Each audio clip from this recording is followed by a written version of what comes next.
thank you for attending my talk today. I will be talking about the cloud-native Java, so a lot of buzzword there. Still, I hope it will be interesting for you.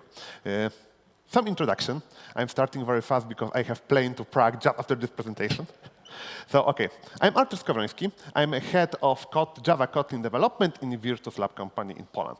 VirtusLab is a Polish software house that is working, mostly doing work for the enterprise clients. However, we have also our leg in open source because we are currently, I would say, one of the main stewards of the Scala language. Anybody is using Scala in this room? OK. I suppose so. There's not the most glorious language right now. However, we are quite involved in its development, and we still have a lot of clients who is using it. And we are quite proud of this work. We are built on Scala, and currently we are trying to give back to the community. OK, so that was the glorious part. The one that I will be talking about today is working with the big clients. I'm not saying you about it to sell you anything. With the position, there comes perk that I don't need to do that because I have salespeople to do that for me.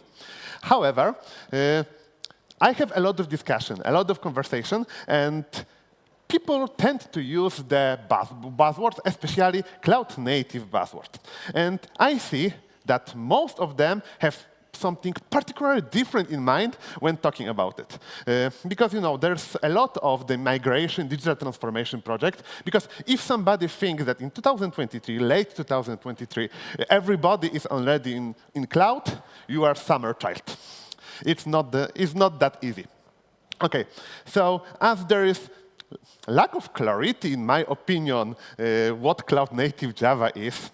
I know that I will just complicate everything, just adding my own opinion, but I would like to share it. However, what I will be talking about will be just a helicopter view. A lot of topics, not that much time.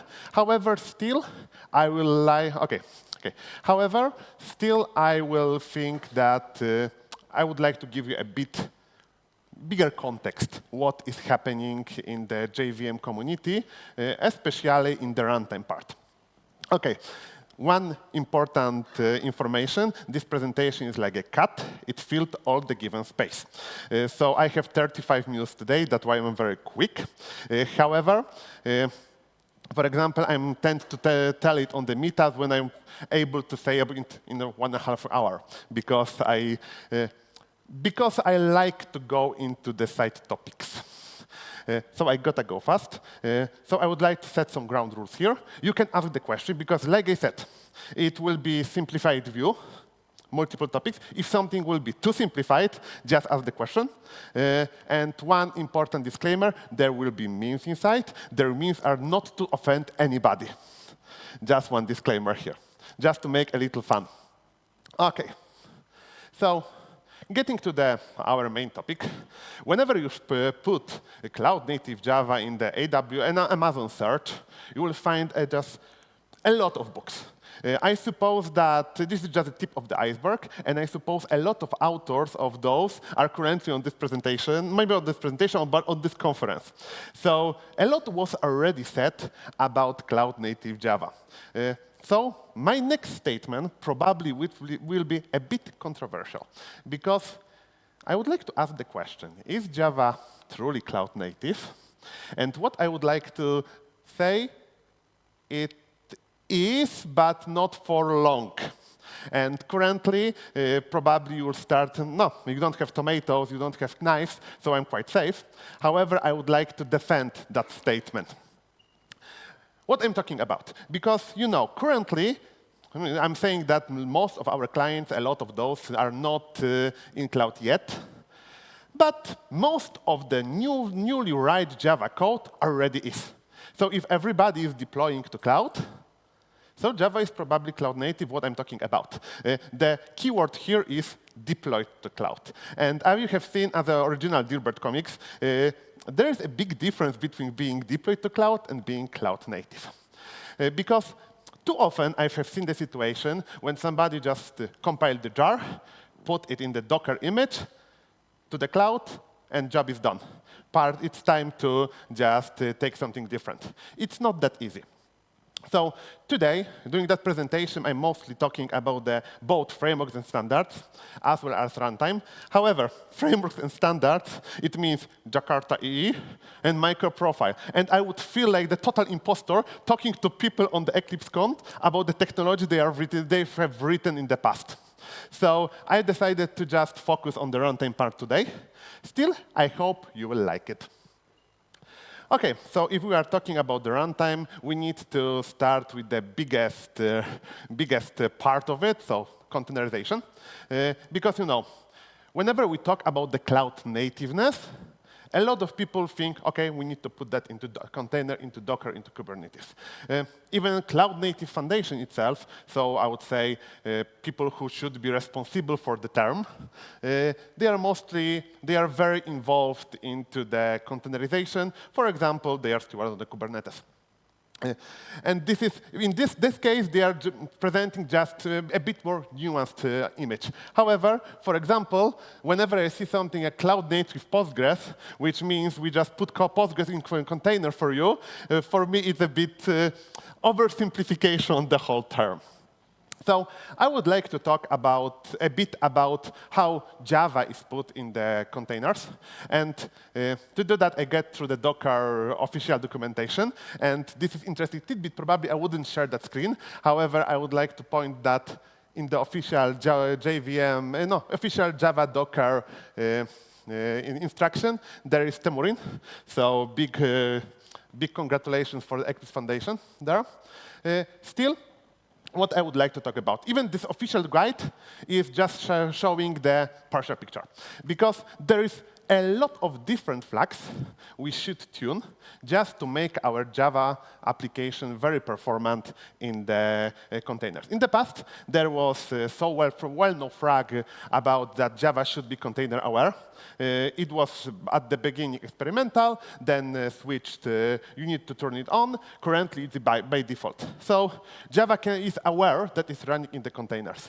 No, it's aware, no, maybe no, OK. Java is able to discover work in the way that discover how much memory is available for the container.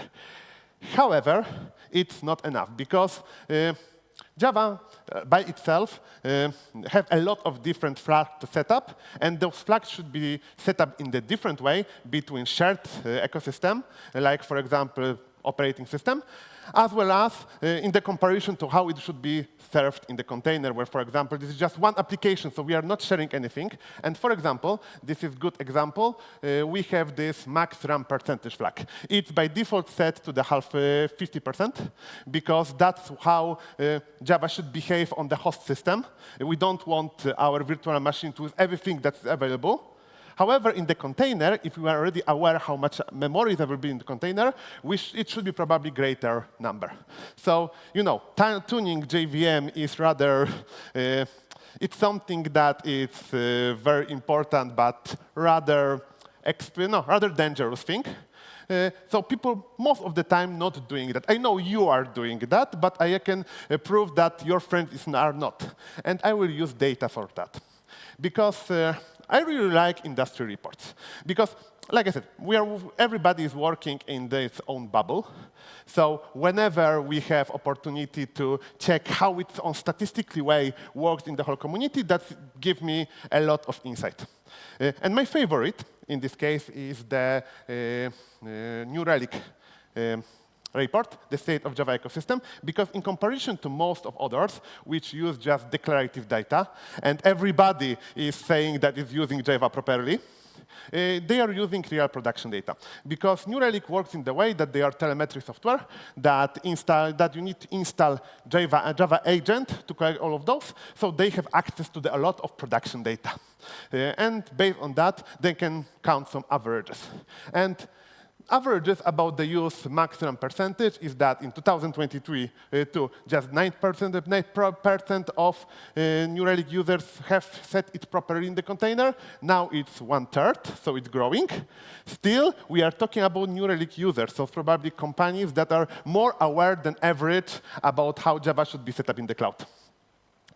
So, like I was saying, this is a big problem. So I would like to present you one of the projects that is not that well known and not that well established yet. However, I like the idea a lot because this year Microsoft suggested introduction of so-called ergonomic profiles. What it means in practice, that there should be, we shouldn't set what they mean, they mean that we shouldn't set up each individual frag.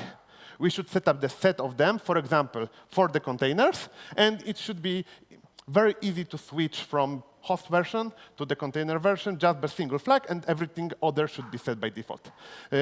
There's no JEP yet. I'm waiting for the final draft, but it's something that probably will be very interesting for companies who don't want to delve into how they should tune their application.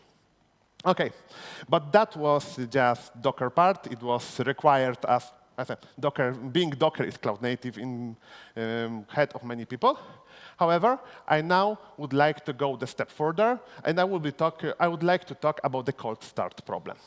Because in my opinion, that's the most interesting part whenever we are talking on runtime and cloud. Because what is cold start? I will use definition there. A cold start refers to the initial state of system where the application is loaded for the first time, essentially starting from cold, because no prior activity, data caching, or active processes are in place to expedite the startup process. This is the official definition that I found. What does it mean in practice? It means that for Java, to get the full performance, it needs time. Why? I will be talking about it today. Probably the overall pictures can be presented here, can be presented on this diagram. This diagram is stolen from the Byte Go. I don't know if you heard about this page. They have a lot of very interesting tutorials and brief introductions to the complex topics. I liked it a lot because it's presenting a different kind of the languages. I know there can be even more categories. However, I like this one because it's quite simple. Like I said, I'm working with enterprise clients, and very often there is a question. Because we are a Java shop. Should we invest in Go? Because everybody is talking that Go is cloud native. This is quite popular idea, and why is that? Probably this diagram should introduce why. Because we have first category. Go, C++, C. Nobody is talking about putting C++ in the cloud, at least not on scale. However, Go is compiled language. What does this mean in practice? That we are taking source code, we are compiling it, and then we have final binary that can be put, for example, into serverless. Very easy and performant from the start. There is a bit different story when we are talking about languages like Java and C#. I know that everybody knows how it works. However, I would like to make an introduction. We have source code. We are compiling it. And we are not compiling it to the final version. We are compiling it to the bytecode, so intermediary representation. And then our jar, and then that intermediary representation is put in the virtual machine. And virtual machine is working as a runtime. What does it mean in practice? In practice, that means that we have additional element that is making everything a bit slower and giving overhead. It's necessary element. I will be explaining that in the moment. However, that is how it is, that there is additional piece that needs to be served. Why Java has virtual machine? Probably, once again, oversimplification. However, that's important part here. In the past, when Java was initially created, there was an idea that we'll create virtual machine because we don't want to compile our application for each operating system, each operating processor, CPU architecture, things like that. So, clever idea, we'll make the virtual machine that will be our abstraction layer between operating system and our application. We'll write application once, make it to the intermediate representation bytecode, and then just run on the vendor's OS-specific, architecture-specific virtual machine. Wonderful idea. Everybody agree with that, yeah? So I have a question. When was the last time when you didn't know where you will put your application on the production? Because in my opinion, currently, OSGI people, yeah. OK, so first timer you are here, because most of the time people are using Terraforms, Dockers, they are controlling their production environment in a code. So most of the time that abstraction layer is not that necessary. So let's make a thought experiment. How Java would look like if we get just rid of that part. And result of the thought experiment is GraalVM. Anybody have used GraalVM in their past? OK, we have some people. Great, we have some people. So probably it will be a bit simple for you. Still, I would like to create introduction to the topic. GraalVM, OK, once again, definition. There will be few definitions as we go, because I have few in my sleeve. GraalVM is a high-performance JDK distribution that compiles your Java application ahead of time into standalone binaries. Those binaries start instantly, provide peak performance with no warm-up, and use fewer resources. And you know what?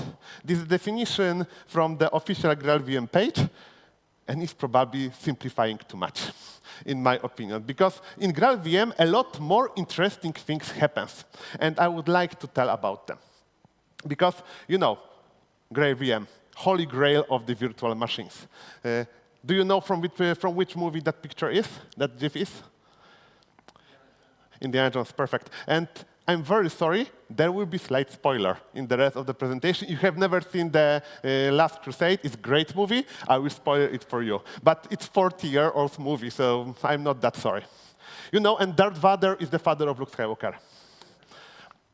OK. So to talk about the GraalVM, let's start with the JVM. Because JVM, like I said, is runtime.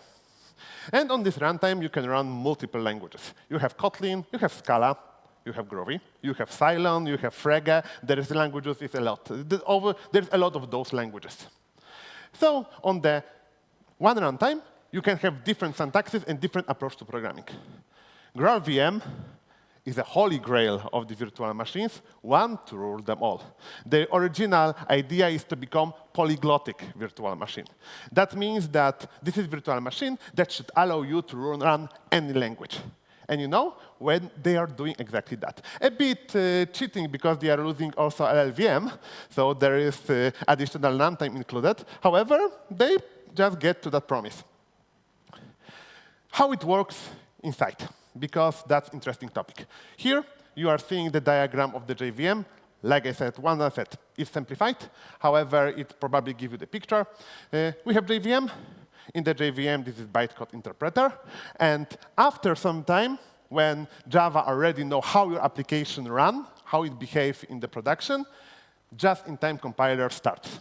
And just-in-time compiler is optimizing particular part of the Java code to the platform-specific, very optimized compiled code.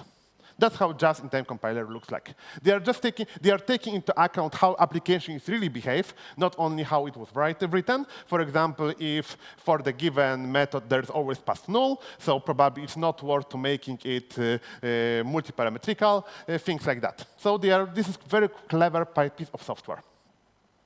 In the GraalVM, it's a bit different image. Because GraalVM is similar, but a bit different. Because GraalVM have substrate VM as a basic. It's a very thin virtual machine layer. And very interesting, very complex just-in-time compiler.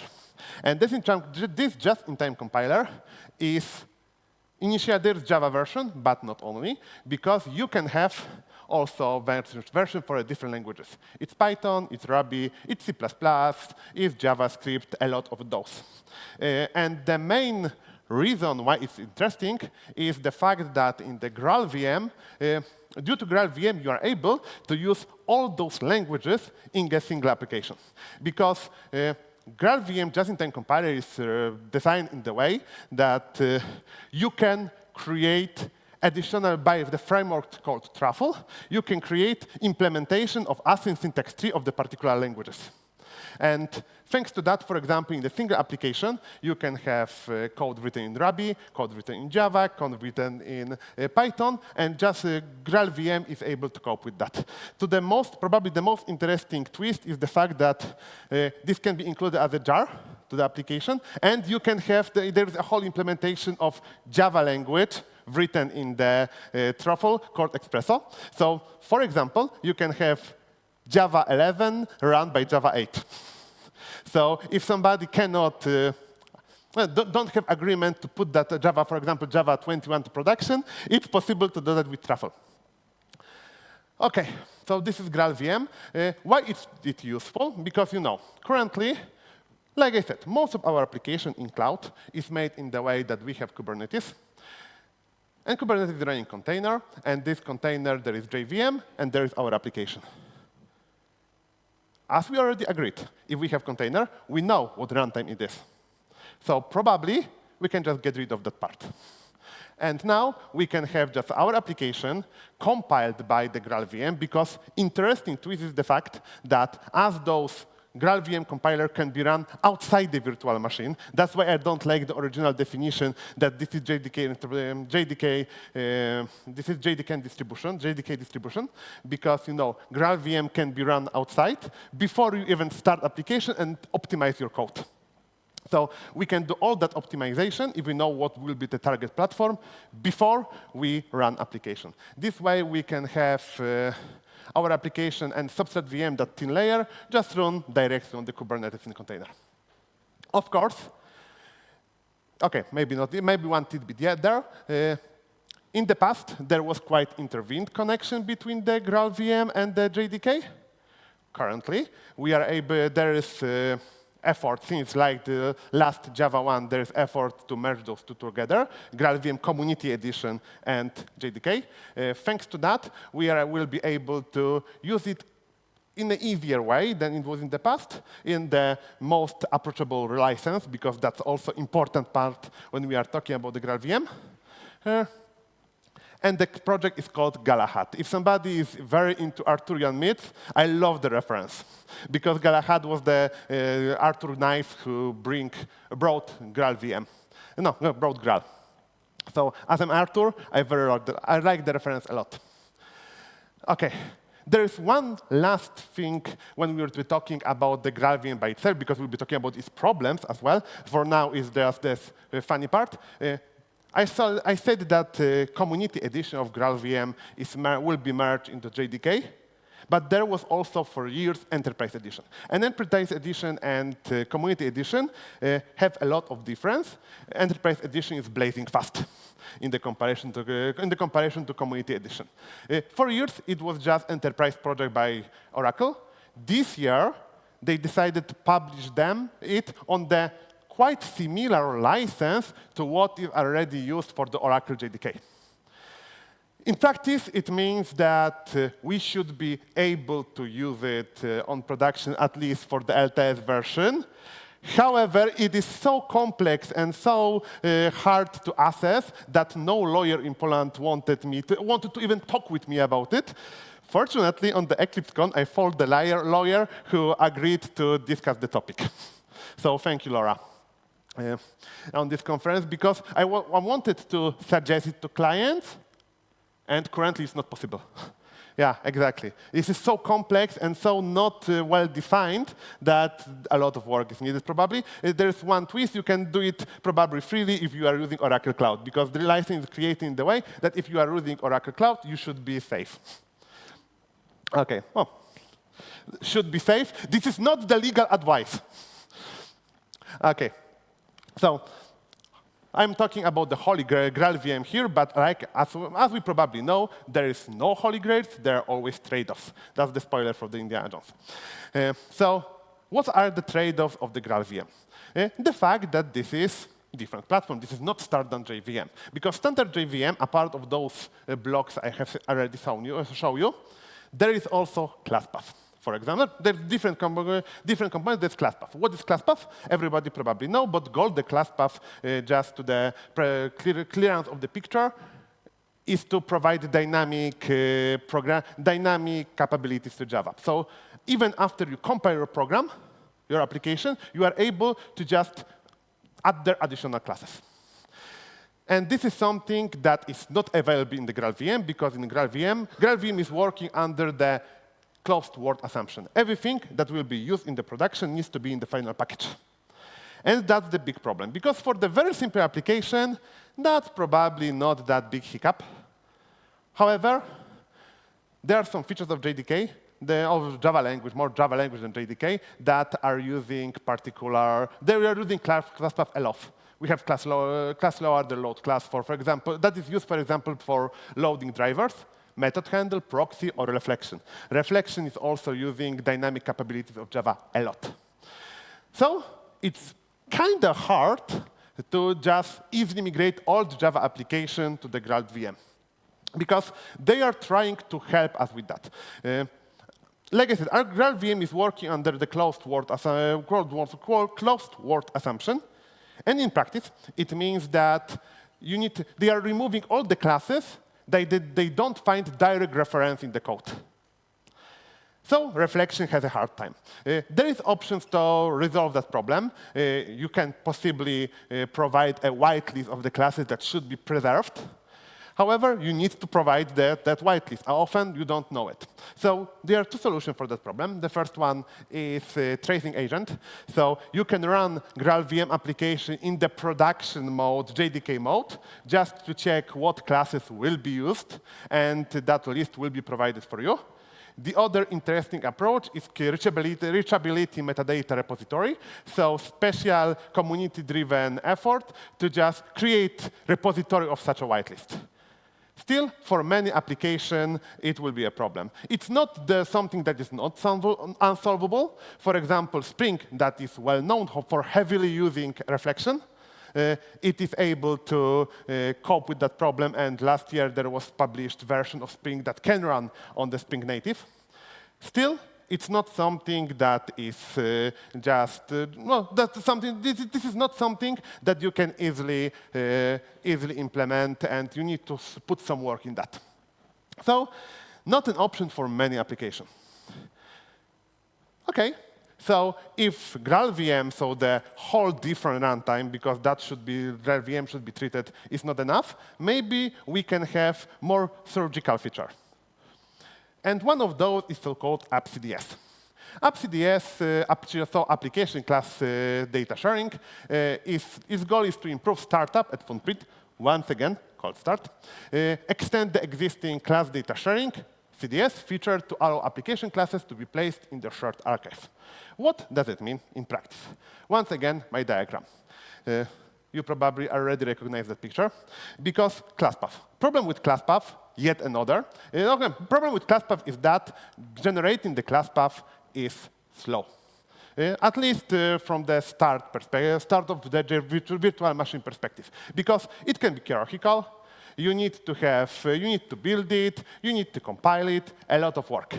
And there was quite interesting observation. It was made around the Java 1.5 that most of the classes that are provided to the class path are always the same, because, for example, they are standard library of Java. So maybe it's not worth to build class path for that part of the JDK. Possibly, we can just save it and reload it each time when we need it. So whenever we start Java JDK, whenever we start JVM. And this is how class data sharing started to work. So we have taken class path that is already built. We put it on our drive. And whenever we are starting JVM again, we can just reload it.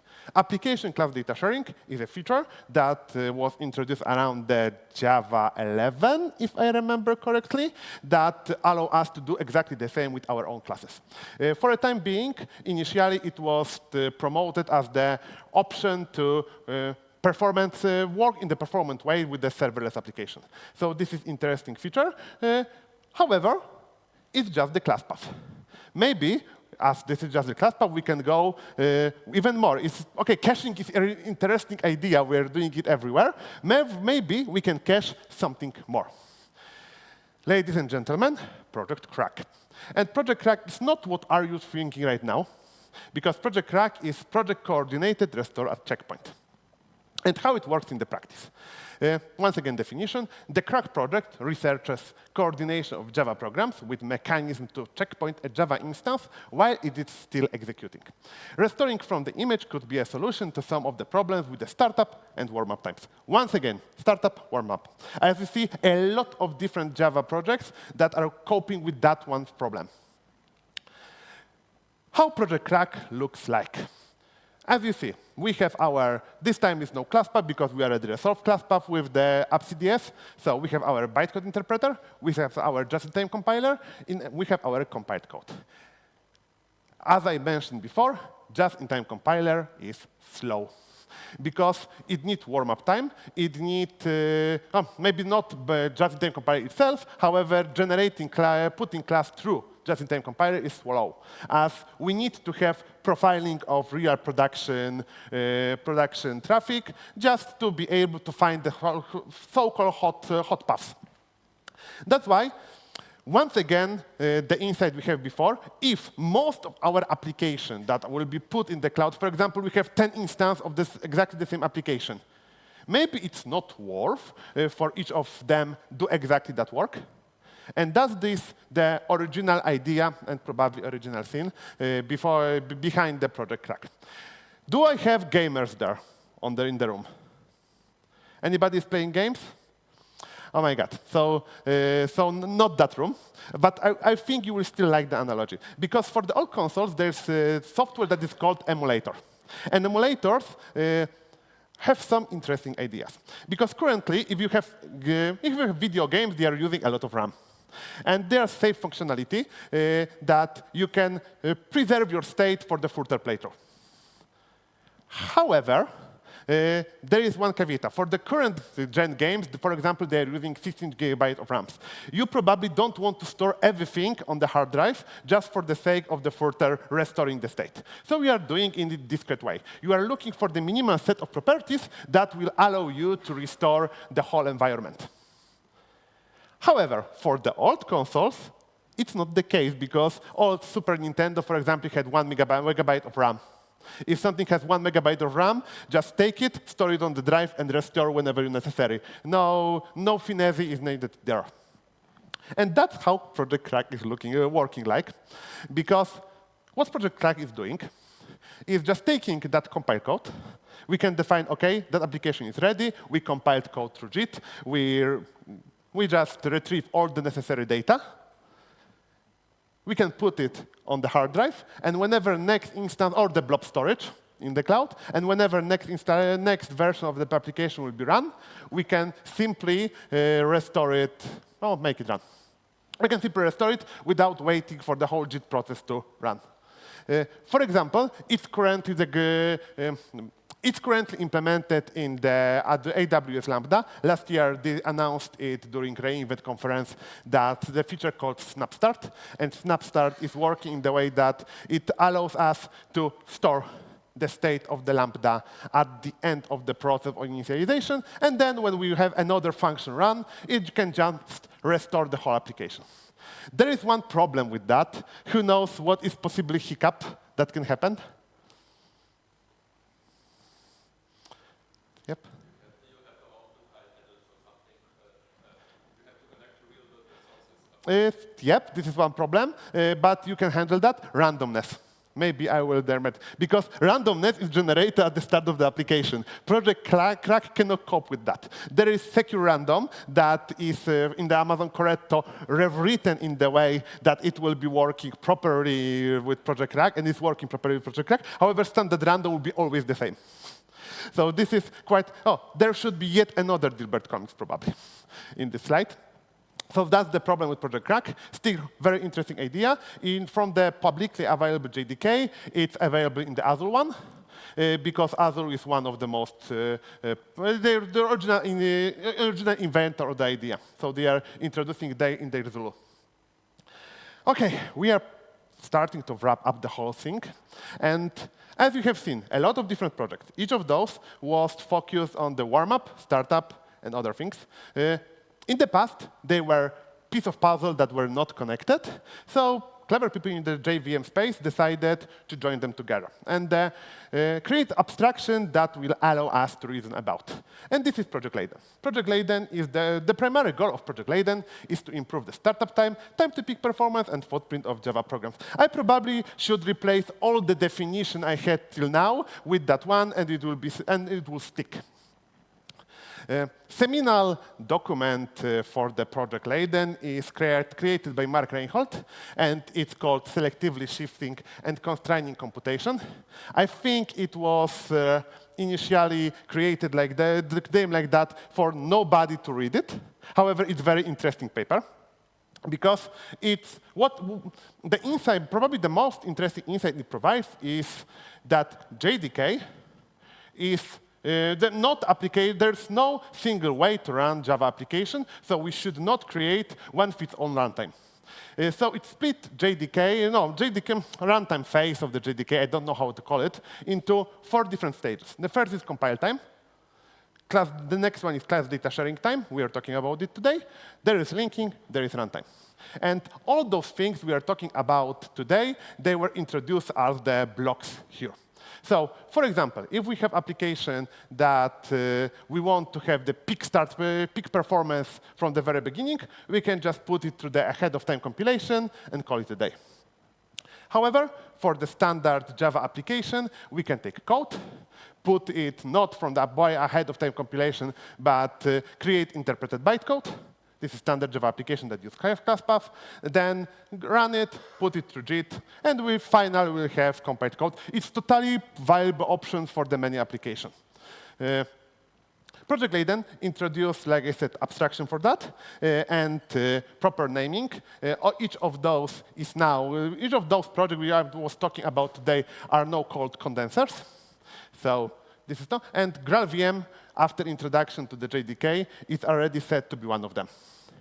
Project Leyden is bringing a bit more because they are also creating the application model, a bit of macro system, things like that, options to generate concrete pipeline. However, this is probably something for yet another story. Conclusion. There was a lot today. And I will just left you with one idea, because recently there was the premiere of the JDK 21, and the whole community was talking about it. There was pretty vocal topic. And I think this is bringing a lot of very interesting features. Still, in my opinion, the most interesting parts of the cloud nativeness of Java are bring not with the language features, but with runtime. And I hope they are truly putting us in the cloud native era of Java. And now I will need to go in a moment because I have plane, like I said. So thank you very much. I'm the old editor of the JVM Weekly newsletter when I'm talking about stuff like that. So if you are interested, you can probably find me on LinkedIn. So thank you. And do you have any questions? I need to check my time. Perfect. Oh. OK, I have time for 1 or 2 questions, probably. OK? Yeah, it's a kind of the CRaC also based on the Linux CRIU technology. Yeah. Have you looked at OpenG9? The CRIU also support. Like we have the OpenG9. IBM Sumeru has instant on feature, also based on the this is the CRIU technology together with Open Liberty instant on. Yeah, I've seen that. OK, that's a very good introduction. IBM was doing that even before. CRaC is just the API. Most of the work that is done in Corretto also is mainly on the CRIU feature. That's why it's not official part of the JDK yet, because it's just available on the Linux. That's why it cannot be official JDK project. Yeah, but yeah, I didn't check it in the production or so, but I heard about it. Yeah, so it's a good introduction that there is also work that is done by particular vendor. Azure also is doing their own things apart of the project CRaC. As far as I know, there is some other, and then, very good. That's a very, like I said, IBM is doing that as well. Yeah. Thank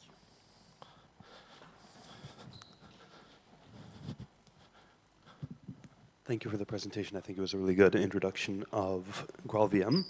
So as you mentioned, GraalVM tries to optimize startup time and time to peak performance. There was a presentation earlier this week that said that once your application is warm, the traditional JVM with the traditional JIT might be more performant. So is it recommended for something that is a long-running app to use Graal, or should we stick with a traditional JVM? Probably if this is a long-running application, we can just stick with the standard application. Because, yeah, as you said, the JIT is making code more optimized because it's able to get information from the production as well.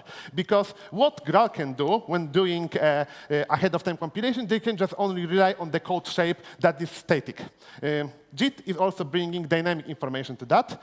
So GraalVM CE is slower than JIT, so for the standard application, it's probably not worth it if, for example, your application will run for the week or so. That's not the case in the situation. However, I don't have yet proper data, just the official one. Oracle is stating that after the Graal Oracle JDK 21, it's as fast as the standard JIT because they are using profiling, PG-Optim, profile-guided optimization. However, probably out of the scope of this presentation, still, yeah, Graal, if you have application, don't want to pay Oracle, and you have application that will be long-running, probably GraalVM is not something you are looking for. And just standard mechanisms like, for example, a CDS that is already part of the JDK would be enough. OK, thank you. OK, thank you very much.